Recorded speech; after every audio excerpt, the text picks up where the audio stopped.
এত নিদর্শন দেখাইলাম, মৃতকে আমি জিন্দা বানাইলাম, এরপরেও তোমাদের অন্তরগুলা এত শক্ত নরম হয় না। তোমাদের অন্তরগুলা এরপরেও শক্ত হয়ে গেছে। কেমন শক্ত? কায়াকাল হিজারা, পাথরের মতো শক্ত। ওয়া ইন্না মিনাল হিজারাতি লামা ইয়াতাফাজ্জারু মিনহুল আনহার। আল্লাহ বলেন কিছু পাথর আছে এমন, যেই পাথর থেকে নদী প্রবাহিত হয়ে যায়। ওয়া ইন্না মিনহা লামা ইয়াশাক্কাকু ফায়াখরুজু মিনহুল মা। কিছু পাথর ফেটে যায়, ফেটে সেখান থেকে পানি বের হয়। ওয়া ইন্না মিনহা লামা ইয়াহবিতু মিন খাশিয়াতিল্লাহ।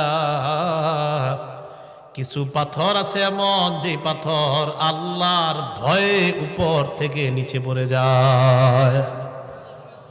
পাথর আমি আল্লাহর ভয়ে কান্না করে, পাথর থেকে পানি বের হয় আমার ভয়ে। বান্দা, তোমাদের অন্তর থেকে, কলব থেকে পানি আসতে চায় না।